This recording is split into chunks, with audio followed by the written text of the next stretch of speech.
Okay. All right. Let's see here. I hope everybody can hear me.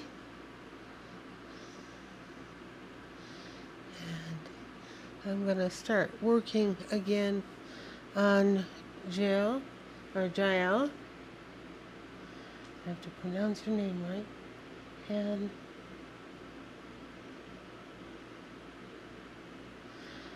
this is the rough draft that we started with a week ago. It's not got any real good subtleties of light and shadow and shading, and so what we're going to do is add some of that shading in.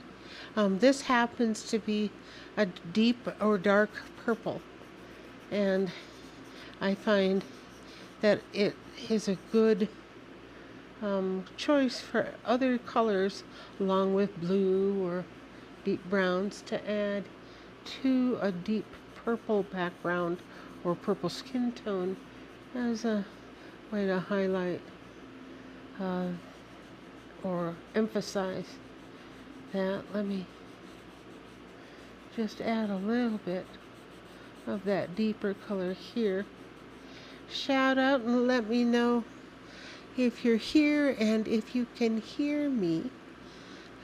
If you can't hear me, or it needs to get turned up in volume a little more, just let me know. I'm going to shade some of this deep cheekbone area. And there we go.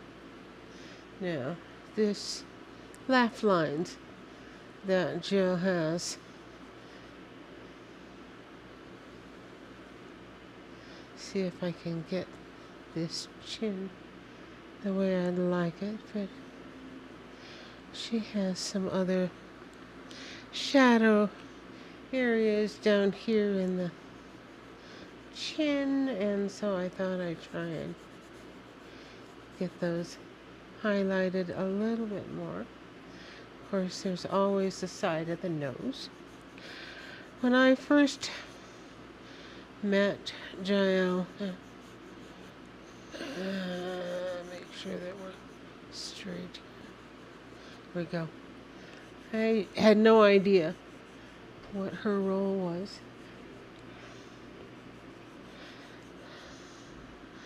So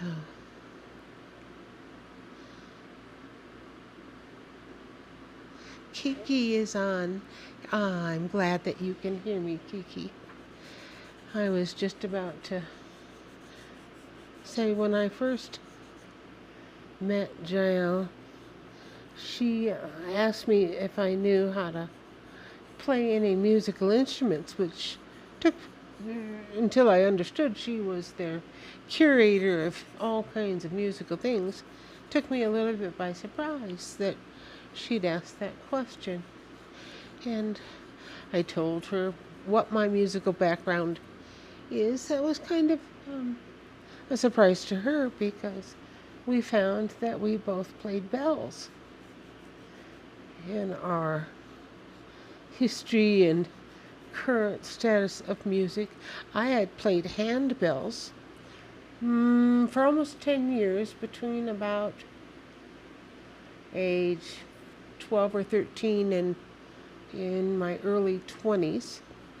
I ended up directing a bell choir at a local church that needed somebody with experience. There we go. That's a little bit deeper tone than I was hoping for, and then I'll get the nostrils here. So we started talking about all kinds of musical instruments and what we liked and what we found fascinating, and then she was trying to describe the heart harp that they had on Pontel, made from essentially the shell of a very large sea creature, and that it had normally fine tendrils or strings that she could pluck when it was dried just right. And so we were oohing and ah-ohing over that. She said that with the heart harp, they filled the bottom with some water. And as they played or plucked the strings, sometimes with their fingers, sometimes with a mallet or a plucker, then those would echo in a different way when they sloshed the water around in the bottom of the heart harp. And I thought that was fascinating. Hello, everybody. Good afternoon from New Mexico. Hey, good to hear from all of you. Let me know who I'm talking to if you'd like to include your name or your nickname and where you're from. That would be great. I was going to try and detail Jll's eyes a little bit better today and show you how I do that, because right now they're pretty plain.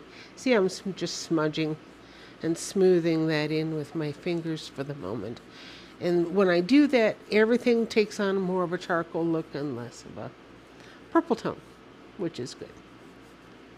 Alright, so while they don't necessarily have eyebrows, some of them have a little bit more fuzz up in that general direction, as well as the fuzz for eyelashes. And I wanted to show you how I did that as far as added those details. The first thing I'm going to do is make sure that my eyes and the outline edges are as smooth and about as equal sized as I can make them.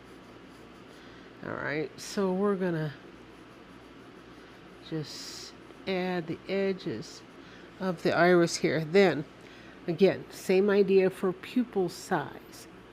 While I don't measure with a ruler, I definitely measure with my eyeball. And see if we can get the pupil size on both of these guys really close as we can to being identical, because when those are off, the eye certainly looks off. Alright, now this one, let's see if we can get things a little more equal here. That's closer. Every once in a while I've got chalk dust or charcoal dust down here farther, and so I try and make it so that that doesn't affect the bottom.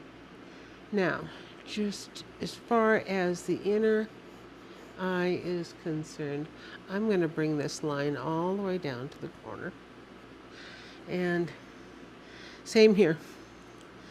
And again, this is one of those details that if you don't have your inner eye corner the same level here on the paper, that it will look off. So I try and fix that and then come in with the shadow onto the eyelid and make sure that this eyelid and its shadow line do extend out. Now, the last time I knew, Jill had just little tiny laugh lines at the corners here of the eye. Let me fix the shadow underneath this eye and this eyelid also. The eyelid comes this way and this way. Okay, and then this little bright line will fade in like that, and then I gotta add a little depth of shadow transitioning up from the eyelid area up. There we go. Oh, Abital, good to have you here. How are you doing? It must be evening for you, or later in the evening.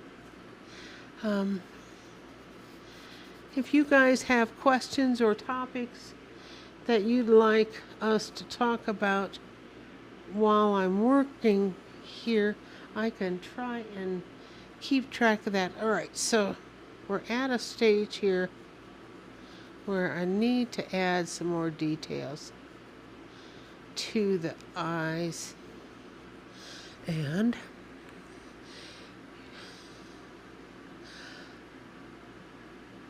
hi, Rhode Island, how are ya? How are ya? UFO Historian, Majestic Q Clearance. What a title.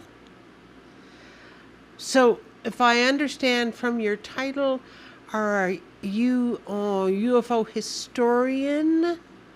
And do you keep track of the comings and goings of UFO crashes and or extraterrestrial experience? That would be my take from your title. Let me know if that's right or wrong. All right, I'm gonna just delineate the bottom line here on one side so we've got them similar. You notice that one eye begins a little slimmer than the other. That's okay. Our eyes aren't necessarily completely symmetrical the way that they present forward. But what I am going to do is just slightly take this and smudge it a hair so that we have an idea of a little bit more what we're looking for. Middle of the night, I do believe that. Are you still doing school this year, Avital? And are you up because you're studying or you're just partying?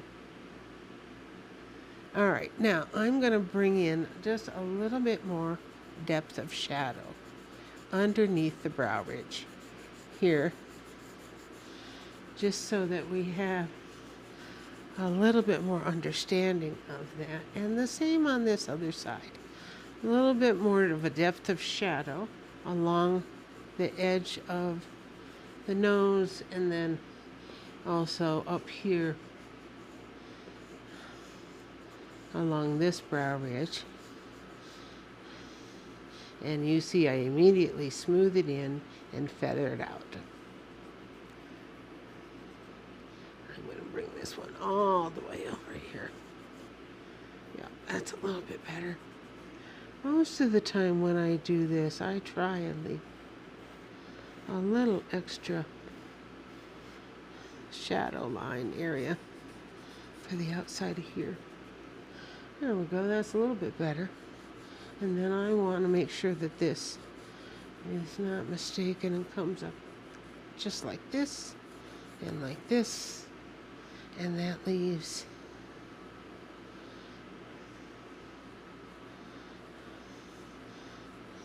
don't have a whole lot of lip on Jll. Some have a heavier upper lip than others, but not a lot here. All right, now smooth that out a little bit and see how we're looking. Okay, squaring that off. Some people have very rounded areas up here where the bridge of the nose meets the eyebrow ridge. Some of them square off quite dramatically, almost with a right angle. And so I just am looking at my subject to see how much we have that squaring off. And in this particular case, I'm going mostly by memory with Jll and what I recall. Okay, now let's get down to the nitty-gritty of the iris color. I'm going to tell you a couple of things. First of all, I'm going to have you divide the upper and the lower, or the middle, from either side of where the pupil is and where the outside of the edge of the iris color is. And I'm going to have you draw a little bit of a squiggly line like this. Let me see if I can show you again on this side. So halfway between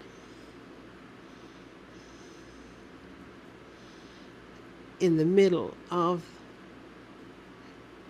the iris color, you draw a squiggly line like that, okay? And now I'm going to have you divide it upper from lower, and I'm going to have you where it's closest to the pupil and bumps up, put a line. They won't be evenly spaced, and that's okay. There's another line there. So at the peak of the mountain, reach toward the iris, like that. And we're going to do that on this same side. So where it goes up and gets closer to the iris, or the pupil, make a line. You see how I'm doing that all the way around? And I can do one more there if I want to. All right, now I'm going to have you do the same thing, only where it bumps down closest to the outer edge of the iris, that black line. Then I'm going to have you draw a line that bumps down toward the iris, like that. And here we go, just like this. Okay.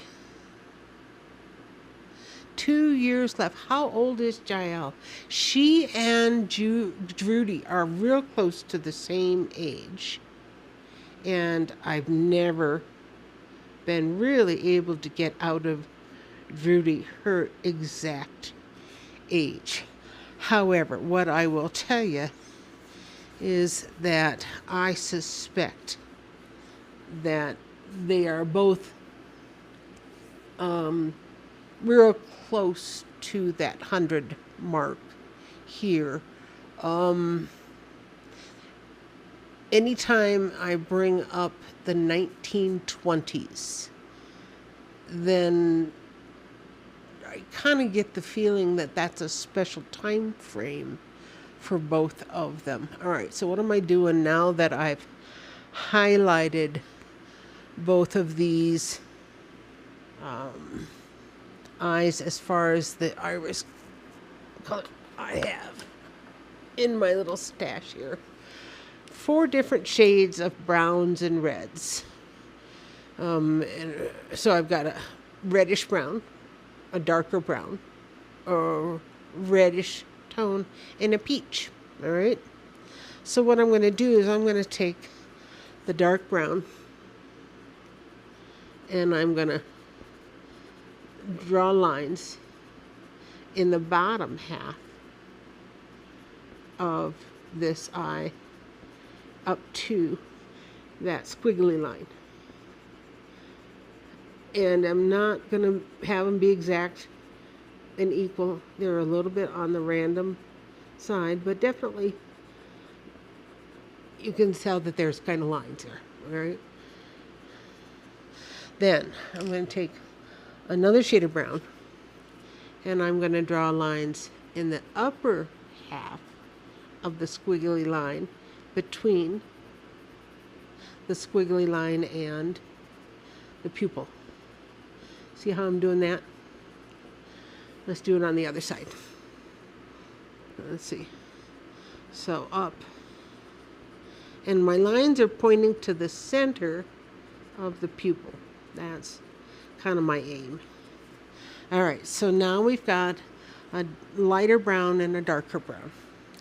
Now I'm going to take my little highlights, and where I've got a little bit of space and it looks a little bit lighter between my pencil lines, I'm just going to add to it and give it a little hint like that. Same thing over here. If there's a space where my pencil made a lighter area in this upper half of the swiggle, I just add a little light and enhance it. Now, what I've got here for the lower half is where I've got a light area in this lower half below the squiggle and the outside of the eye. I'm going to use this darker red tone to highlight those little lighter areas, lighter lines, if you will. Okay, so there's that one. Doesn't have to be any particular pattern, and unequal is just as good as equal. All right, now you can see how we're already starting to take on a little bit different, stronger eye appearance. Now, what you can do also is emphasize whatever your highlight in the eye is and its shape, whatever you want that to be. This time I kind of picked a more of a diamond shape along with a crescent moon shape. And then I'm going to just pick a few of those highlights above and below and add just a hint to the light tones. And then I'm going to take my black and add just a hint to the dark sides. So where I see it dark,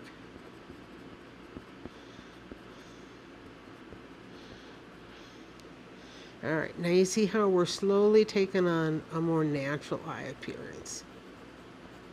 All right, here's highlighting the darker tones above and below. Now, I don't like this little bump that I got right there. I'm going to smooth that out. All right, so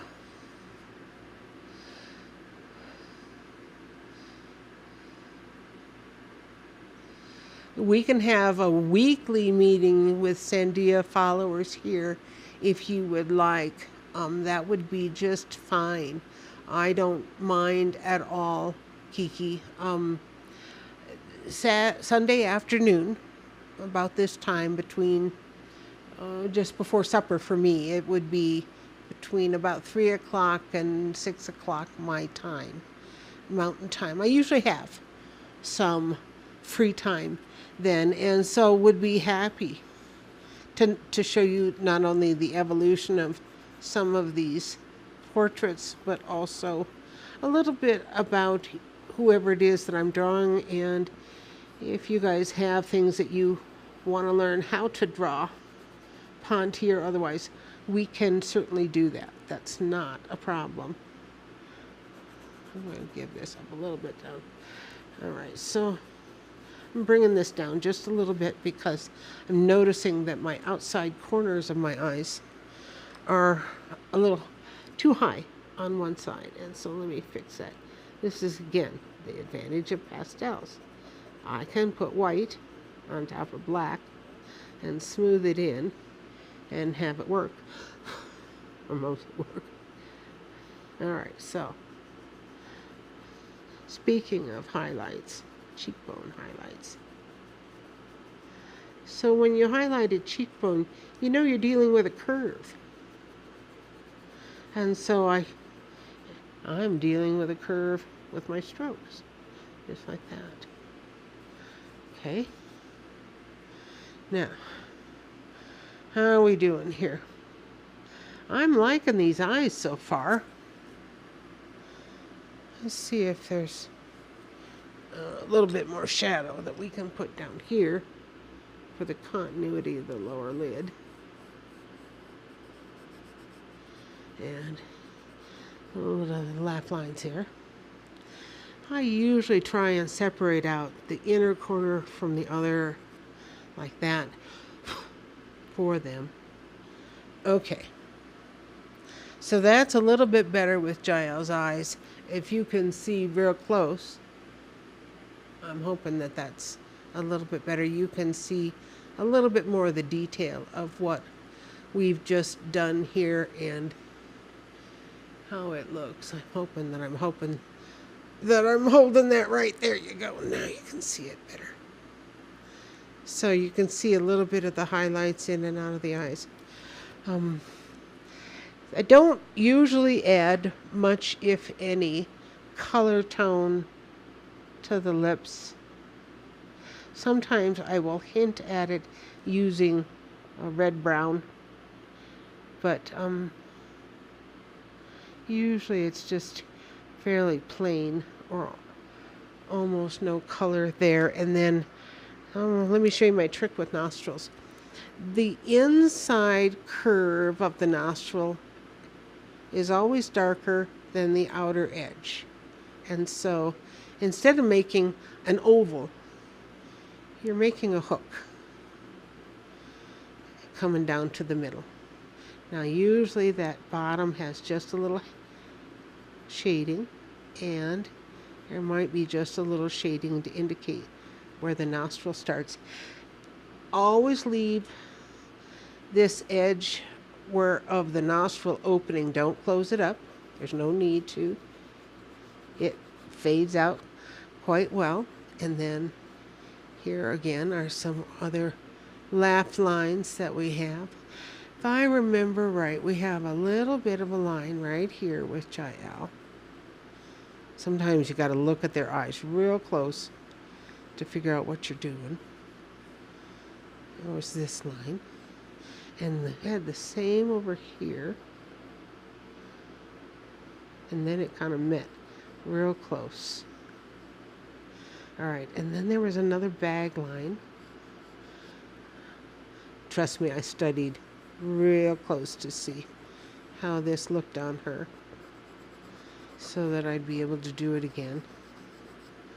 All right, now there's a little bit of a shadow under the chin and in the chin itself.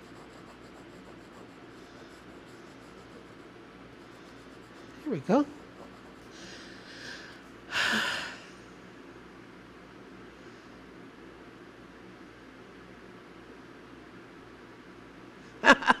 You've returned to the room and the bear was on the bed, Lydia. You know, that would not surprise me.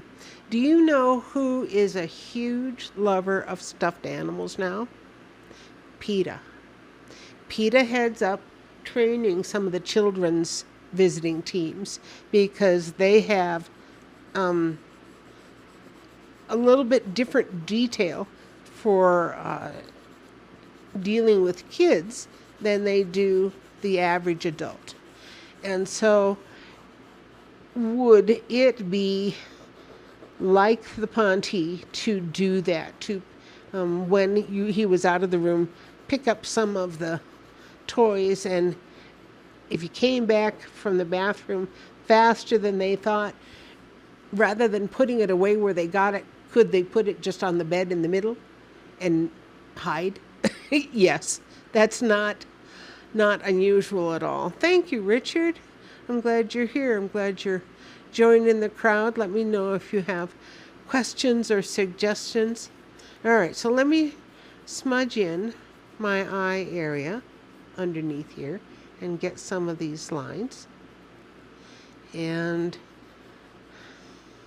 under this eye, under this eyelid, in this edge. Here we go. Let's get some of these a little bit better.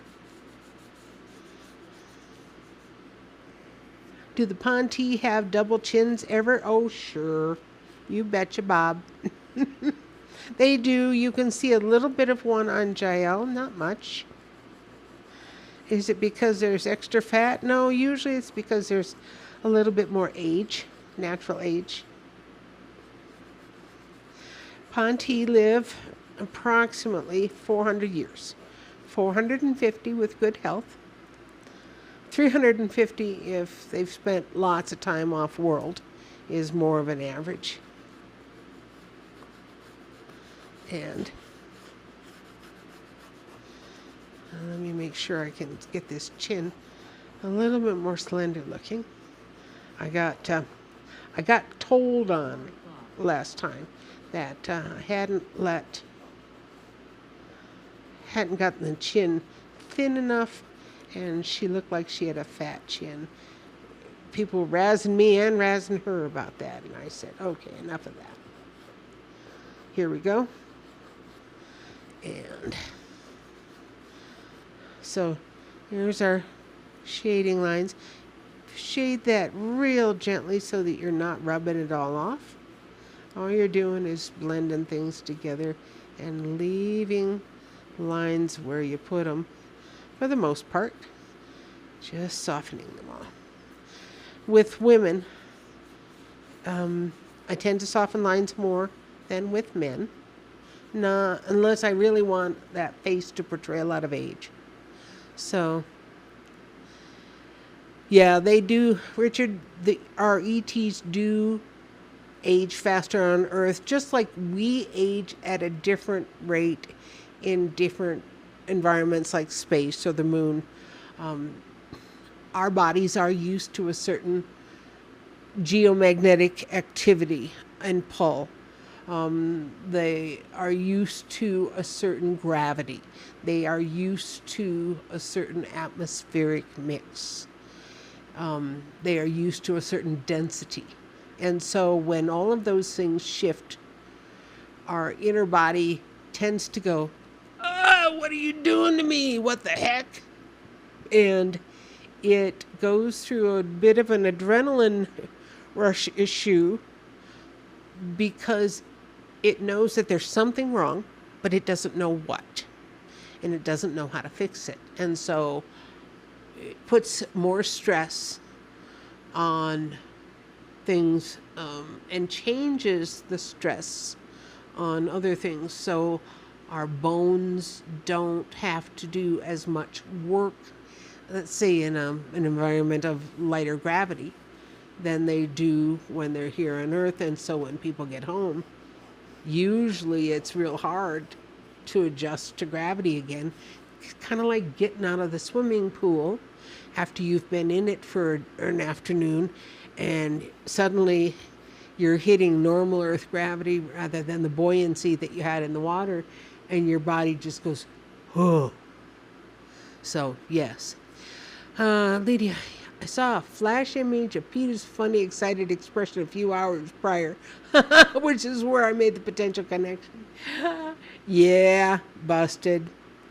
All you have to do is tease him about loving big teddy bears and see what kind of a response you get.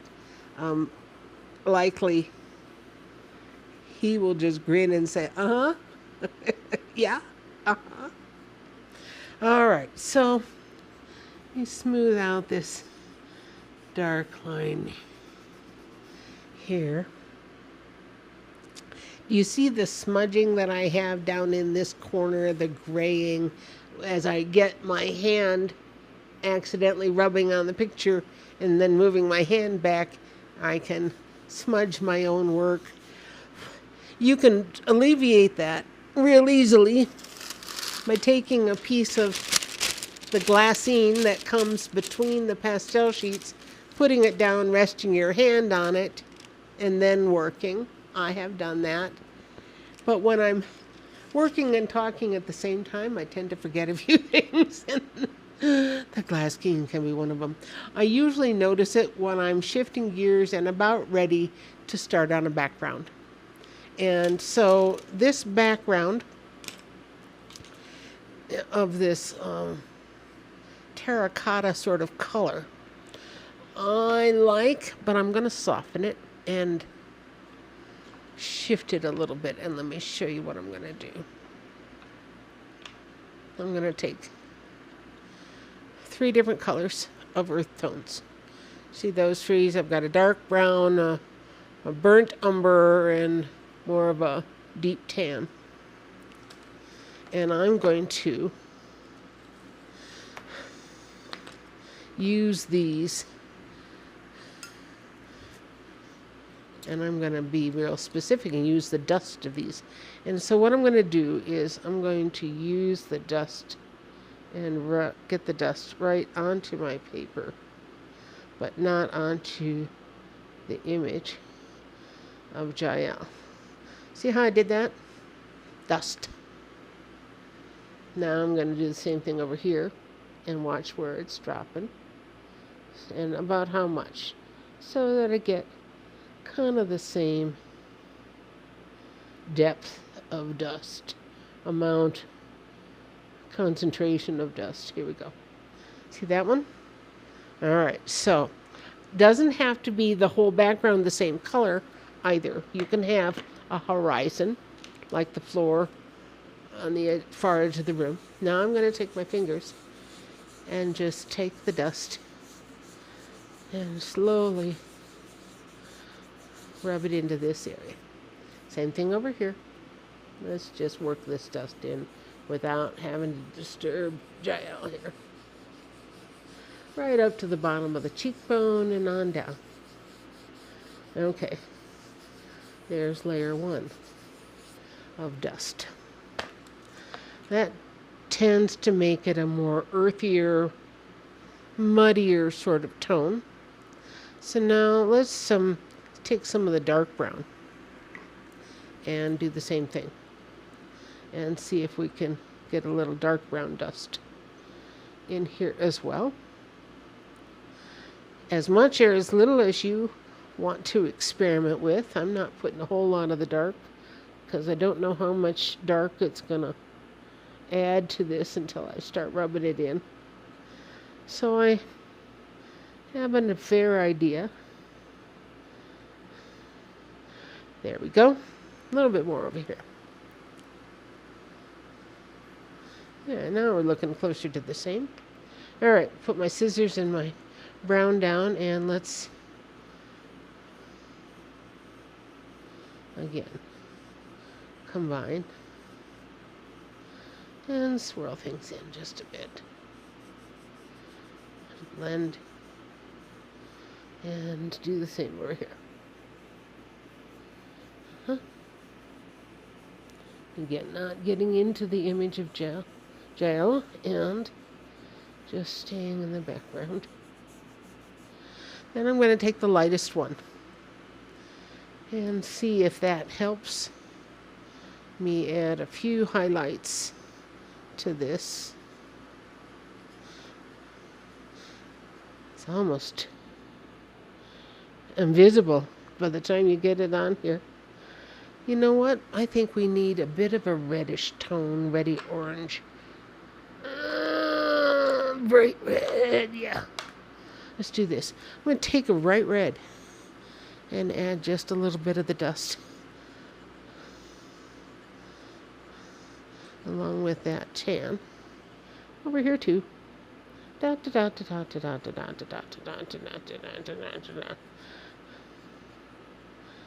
see how that comes out. Look at, I'm getting a little bit of dust on my scissors. That's all right, they all clean up. So again, and you don't have to blend them together perfectly. You can leave spots where the red versus the light tan are still distinguishable. Kind of like that bright red in there. Yeah, look at that. All right, now, here's the question. Do we do the same treatment all the way up the side? I'm liking it enough that I don't mind that idea at all. Let me move my pencils out of the way here and see if we can do that. Oh, excuse me while I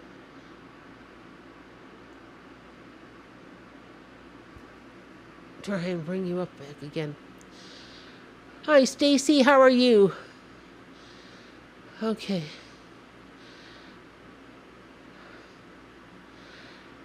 Are the Ponte interested in teaching me to watercolor? Hun, contact Mim. She loves interacting with people. And would they be able to give you some hints for things to do? Yes, it feels like little nudges that they don't let you let go of. I guess that's the best way to say it. Oh, I can try and use wooden sticks, yes. And would it save my fingers? Oh, probably. Good artists make a mess. All right, I'm going to get this click off of here. And then let me take and see if I can repeat this same brown, light brown, tan texture. Let's see, I think I started with this one. Here's the first color I did. And I still have my artist tape, my like artist masking tape, the white artist tape along the outside edge. I'm going to do this. I'm going to do the first two colors, the dark brown and the medium uh, burnt umber at the same time, and blend those in. Okay, here we go. Turning things sideways to blend them in the way I want. So this artist tape is still going to give me a crisp outside edge when I take it off.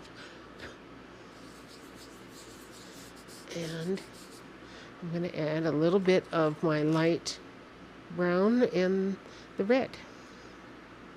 See if I can get these to fall in the right place. Here we go. It's just a different texture technique doing it this way than just applying it to the page. You have a different color texture background when you smooth it out. There are some places that say use toilet paper to smooth it out, or use this, or use a stump, or whatever. And there. Now we've got that smooth. Let's see how we do if we take this and smooth it out.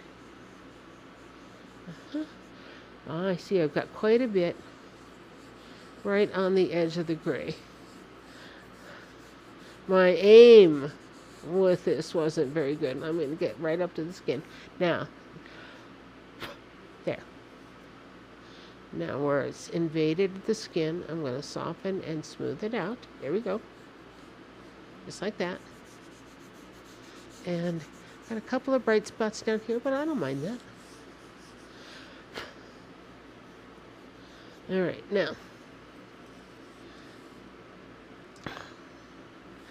For a multicolored textured background, that doesn't turn out too bad.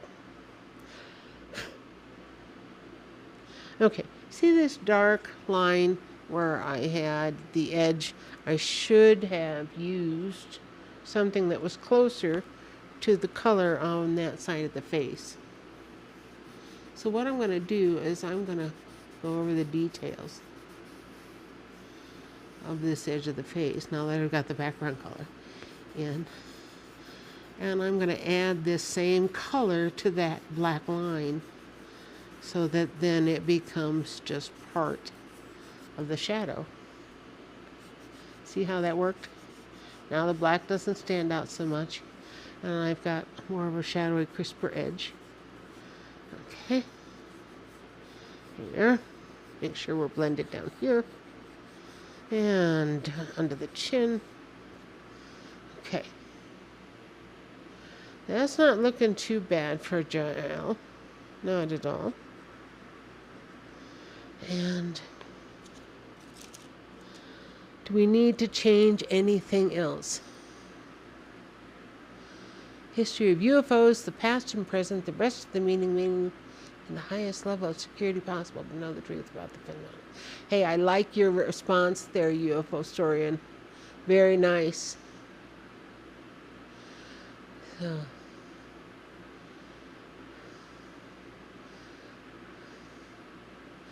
All right. I'm liking how this is turning out, and I'm looking at it going, what else do I need to change? At this stage, because I'm pretty happy with it, I think what I'd like to do is add just a little bit of white or light to the cracks in the lips here.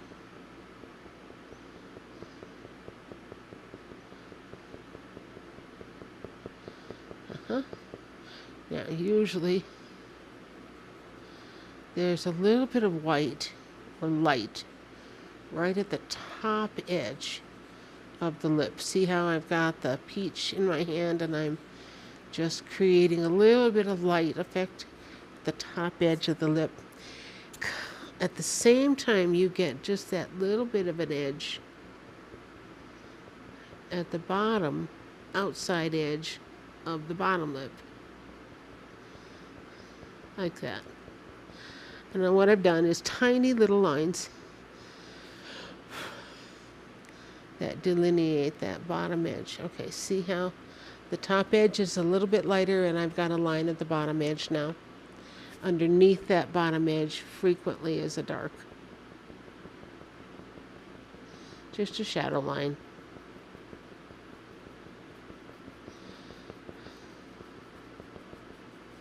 Okay, and then underneath that is often the actual shadow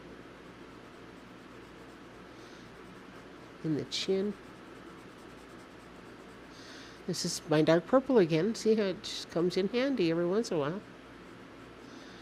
Okay. Not too bad. Not too bad. Here we go. Here we are.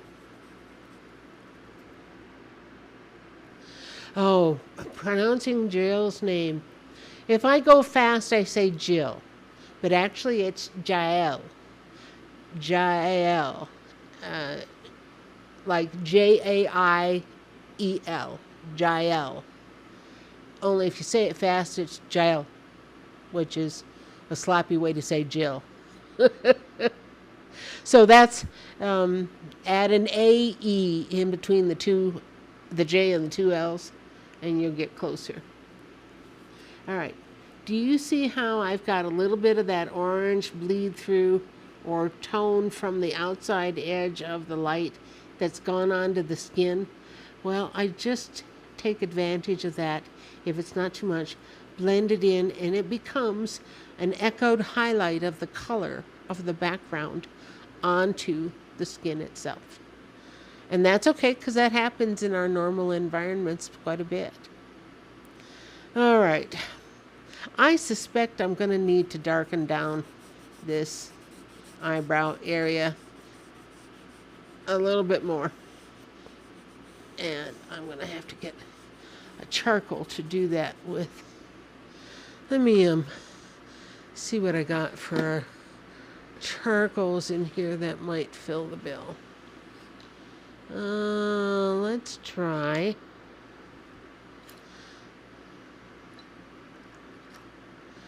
Yeah.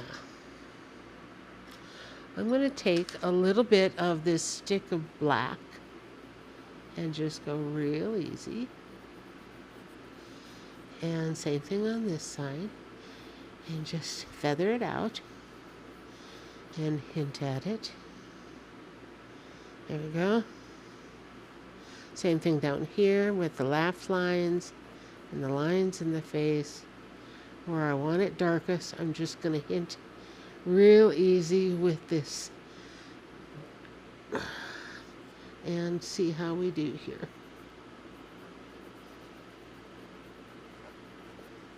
Okay.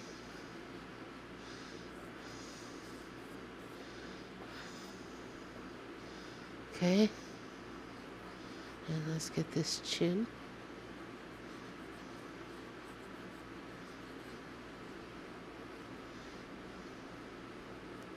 All right, so now let's smooth that out and see how we like that shading. My goal is to add a little bit deeper shadow, not necessarily to add black. And so that's why I'm blending it in with the already existing grays. Here we go. Square off that inside of the eye, under the brow ridge. Bring the shadow to the outside edge. Here we go. Get off the inside edge of the brow ridge. Then bring it over. Smooth out under the eye. We're under the nose.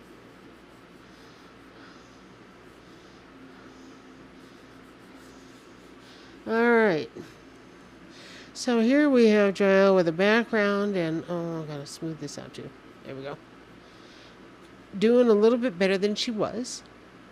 But I don't know if she's finished yet, and I won't know until I set her up from across the room and look at her for quite a while and let the distance between where I sit and where I put this tell me what's missing or what's next. Do I ever think about drawing their anatomy, like their skulls? Oh, yeah, absolutely. In fact, I have taught myself to draw skin and a face from just a skull so that you know how much fat to put where to fill out the face, how thin it is in some places, how thick it is in others. I did a video called, I think it's the Sealand Island Skull. The Sea Island Skull? Boy, I'd have to go back and look. If you go to my main YouTube page and search for the word skull, you will find the video that I did of this, what appeared to be an extraterrestrial skull in Denmark. I took the skull and I started adding the skin, or the fat and the skin and the depth. And according to the forensic studies that I know about drawing, the eyes, the nostrils, and the things that are coming from cartilage more. And then at the end, we didn't know how much hair this individual did or did not have on the top of their head or on their face. And so I drew this skull from Denmark with the hair as well as without, so you could see the difference. I got contacted about 6 months later by the actual person from Denmark who created the skull for a documentary. And he complimented my work and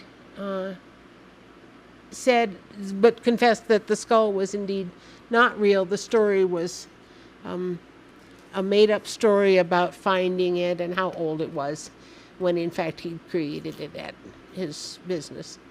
All right, so I'm going to take off this white art tape so you can see the difference. And this is not proper masking tape. That has a different level of adhesive on it. This is designed to be removed from paper without hurting the paper. That's the theory anyway. I do find that if you're not careful, it can separate the layers of pastel mat in the corners. So here's how I do this. I will loosen all four sides. All right, from the back. Flip it over and find out which one is on top first. And here you can see where the bottom is on top. So I peel it off, just like that. See how clean that edge is? Same thing goes with the top then.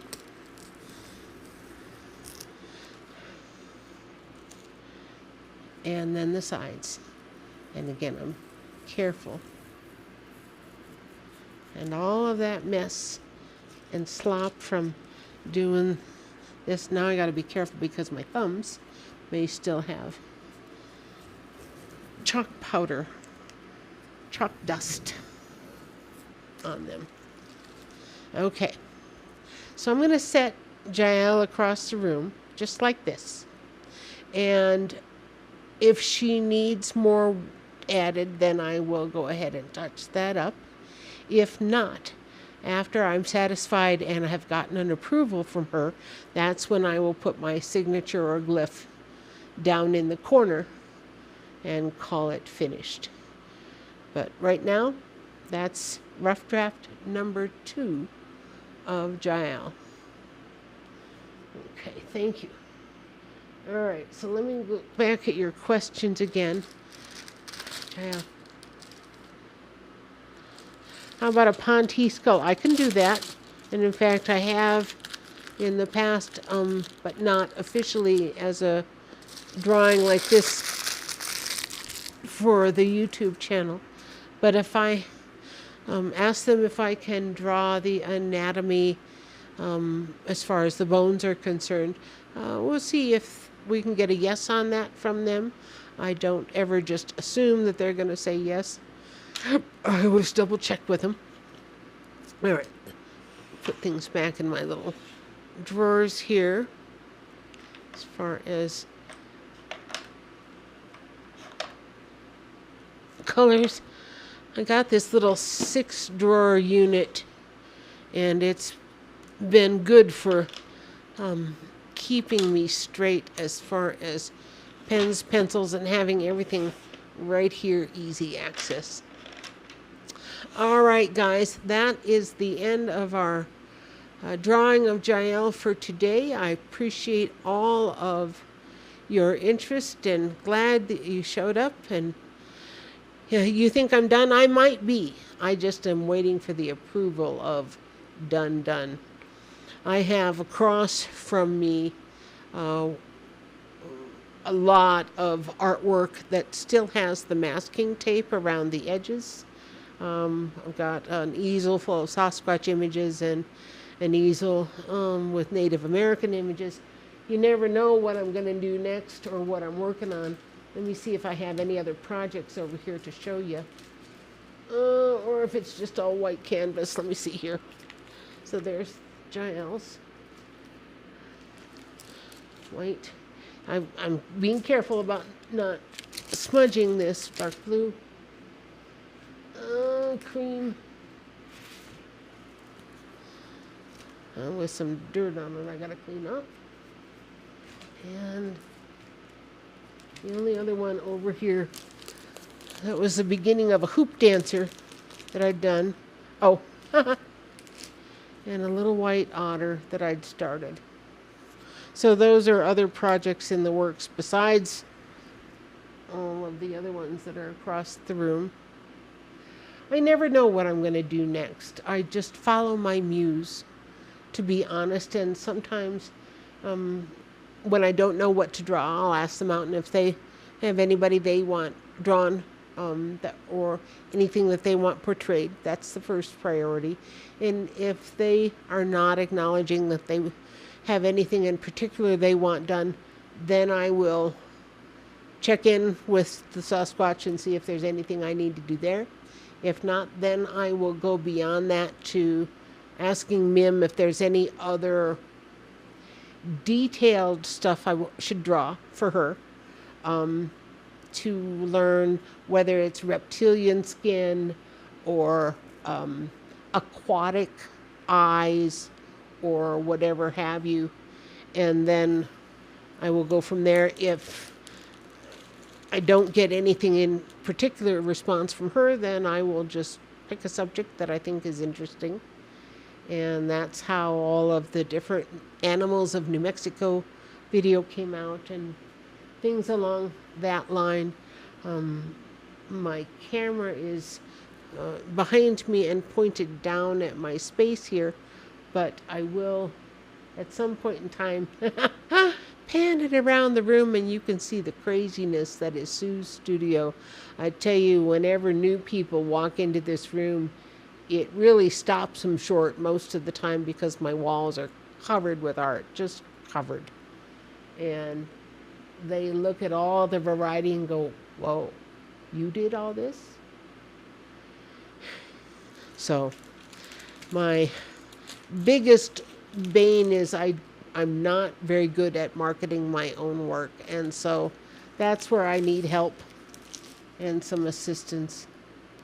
This little guy is rough draft number 1 of a white otter, little itty bitty guy, and so I'm looking to see how to finish him up. I may work on that later today.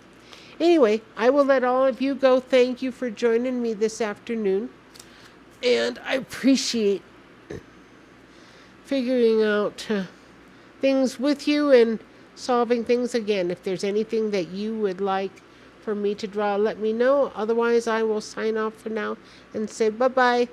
Tick, tick. Appreciate you being here. Bye-bye.